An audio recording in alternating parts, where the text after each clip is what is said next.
learners and the principal of Hoerskool Roodepoort sustained injuries following a fight with learners from Westridge High School, west of Johannesburg.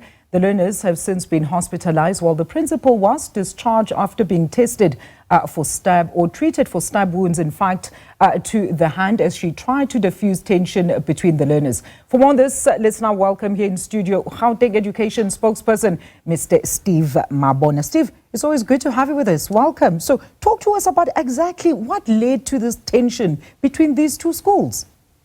Good afternoon, Alicia, and to all of our viewers. The information at our disposal dictate that this would have been started on Friday, the 15th, where these learners were fighting. We don't know what they were fighting for. We think that the report after the disciplinary process will then assist us with that information. Hence, over 20 learners from Westridge have been suspended. We've communicated with the parents already. And about 3 learners from Roodepoort will also be suspended. And it will be for 7 days. And we are hopeful that the disciplinary process will sit where sanctions will then have to be meted out to those that are found guilty, of course. And we will then manage the process of interacting with parents and making sure that our children must understand that you don't need to resort to violence. Absolutely, especially at a school area. What is the current condition, Steve, if you know, of the 3 learners that were hospitalized? Those are still in medical care. What type of injuries do they have? Very serious injuries. I mean, that's why police were called. So there is an ongoing police investigation? They need to confirm it if they have a case that they've opened. Because there were serious injuries. But who should open the case? The parents, the school, or you as the department? Look, the police were called on scene. While they are there, it's the responsibility for them to make sure that they open the case, because all stakeholders would have been there. And take custody of those that were inciting the violence. Those that are identified. But you will normally give them an opportunity, because some they will insist that probably principal or parents must open a case, and then we take it from there. But we'll be working very closely with the police to check on what is it that they're doing, because we are talking serious injuries here. If people are still in hospital, means those injuries are serious. And need to make sure that, learners are taken to book. They need to know that if you are violent, then you belong in the criminal justice system.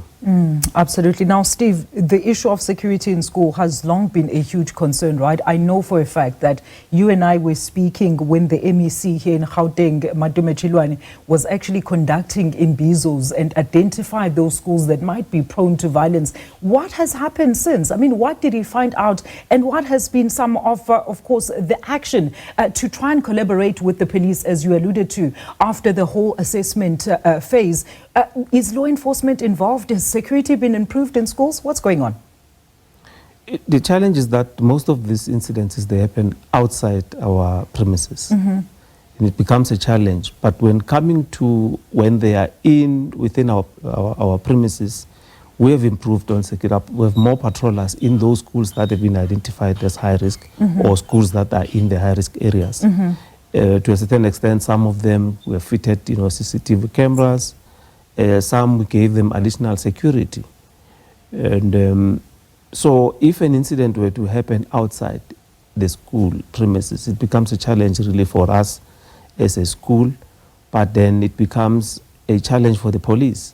Because when we were interacting with the police during those imbizos that we are mentioning, there was a commitment that the police will make sure that they were doing patrols. Visible policing around our schools, most especially in the morning and in the afternoon. Yes. Because this will happen in the morning or in the afternoon. Because during contact time, they don't have space to can go out and do all those silly things. They are in class. So that undertaking, probably we need to go back to the law enforcement agencies to say, how far are we in making sure that they assist, or they live to the commitment that they made to say they will be working with us very closely and make sure that especially the unannounced search and seizures, Because if people have weapons while they're at school, you should be in a position to confiscate in the morning, and probably in the afternoon they continue to confiscate.